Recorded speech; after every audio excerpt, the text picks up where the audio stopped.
నమస్తే అండి, welcome to Guntur రుచులు. ఈరోజు అయితే ఇక్కడ రెసిపీ వెల్లుల్లి రసం.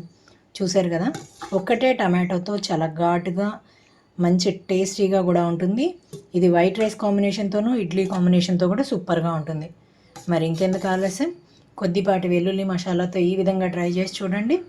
ఖచ్చితంగా ఎప్పుడు ఇలాగే చేసుకుంటామంటారు. ఇందులోకి టమాటో కూడా ఎక్కువ పట్టదండి, ఒక టమాటో 2 పచ్చిమిరపకాయలు. కారం కూడా పనిలేదు.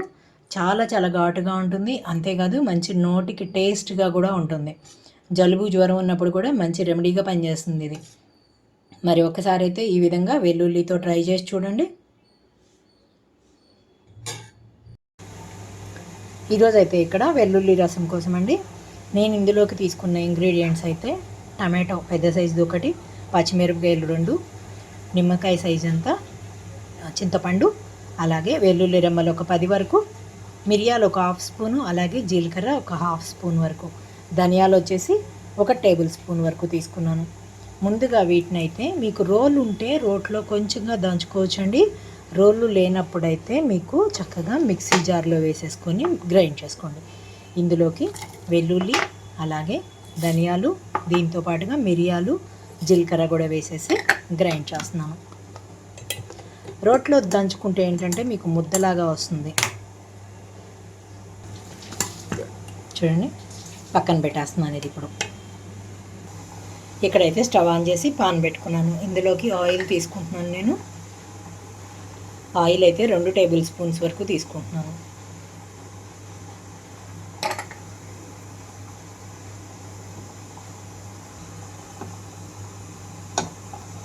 ఇక్కడైతే తాలింపు గింజలు, ఆవాలు, జీలకర్ర, అలాగే ఎండుమిరపకాయలు వేసి వేయించుకుంటున్నాను. వీటితో పాటుగా కరివేపాకు రెమ్మలు కూడా. ఆల్రెడీ రసం పొడిలోనే నేను వెల్లుల్లి కూడా వేసాను కాబట్టి ఇందులోకి వెల్లుల్లి అయితే వేయట్లేదు.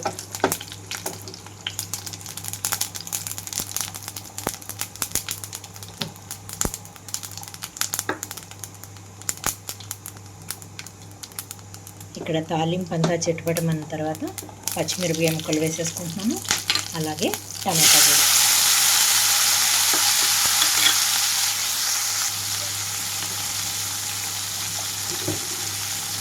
టమాటో మెత్తపట్టడానికి కొద్దిగా సాల్ట్ అయితే వేస్తున్నాను, ఎక్కువ వేయకుండా.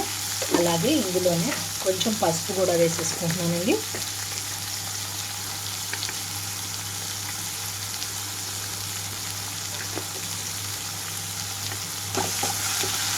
మూత పెట్టేసి టమాటో తొక్కంతా ఊడిపోయి అంత మెత్తగా వచ్చేలాగా ఉంచుతున్నాను.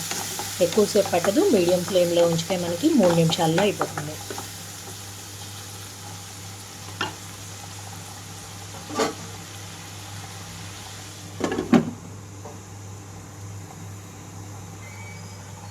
ఇక్కడ మూత తీస్తున్నాను 2-3 నిమిషాల తర్వాత. ఇక్కడ చూడండి, టమాటా అంతా మెత్తగా అయిపోయింది. ఇప్పుడైతే ఇందులోనే గ్రైండ్ చేసి పెట్టుకున్న పొడి వేసేసుకుంటున్నాను.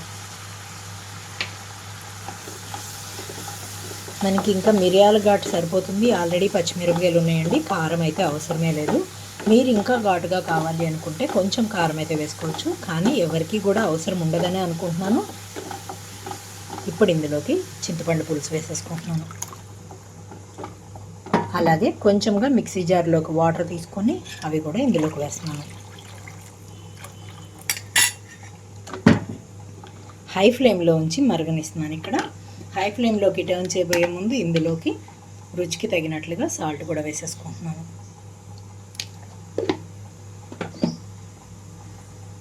ఒకసారిగా కలిపి మూత పెట్టేస్తున్నాను నేను.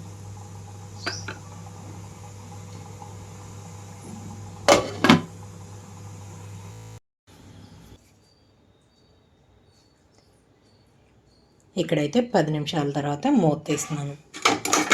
నేను మీడియం ఫ్లేమ్లో ఉంచి మరిగించుకున్నాను. అన్నీ పర్ఫెక్ట్గా సరిపోయినాయి, ఉప్పు పులుపు అంతా కూడా. ఇప్పుడు ఇంకా స్టవ్ ఆఫ్ చేసేస్తున్నాను. స్టవ్ ఆఫ్ చేయబోయే ముందే కొంచెం కొత్తిమీర కూడా కలిపేస్తున్నాను. ఇంకా సర్వింగ్ బౌల్లోకి తీసుకోవడమే.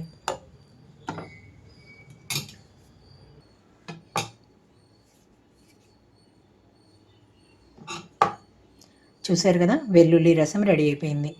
ఒకటే టమాటోతో నోటికి రుచిగా సూపర్గా ఉంటుంది. అయితే ఇదైతే డైరెక్ట్గా వైట్ రైస్లోకి బాగుంటుంది, అంతేకాదు ఇడ్లీ కాంబినేషన్తో కూడా బాగుంటుంది. మరి ఇంకెందుకు ఆలస్యం, కొంచెం ఘాటుగా ఈ విధంగా ట్రై చేసి చూడండి. ఇలా ట్రై చేశారంటే మాత్రం ఎప్పుడు కూడా వెల్లుల్లి ఇలాగే గ్రైండ్ చేసుకొని వేయాలనుకుంటారు. నేనైతే గ్రైండ్ చేసుకున్నాను. మీ దగ్గర రోలు ఉంటే కొంచెం రోట్లో కచ్చాబచ్చాగా నూరుకున్నా సరిపోతుంది. చూసారు కదా. మరి ఇంకెందుకు ఆలస్యం, మీరు కూడా ట్రై చేసి మీరు మీ ఒపీనియన్ అయితే కామెంట్ బాక్స్లో పెట్టండి. అలాగే మీలో ఎవరైనా మా వీడియో ఫస్ట్ టైం కానీ చూసినట్లయితే ప్లీజ్ మా ఛానల్ని సబ్స్క్రైబ్ చేయండి. అలాగే మా వీడియోస్ని లైక్ చేస్తూ షేర్ చేయండి. పక్కన ఉన్న bell icon all option click చేస్తే మేమిచ్చే వీడియోలన్నీ మీకు నోటిఫికేషన్స్ వస్తాయి. Please encouragement. Thank you for watching.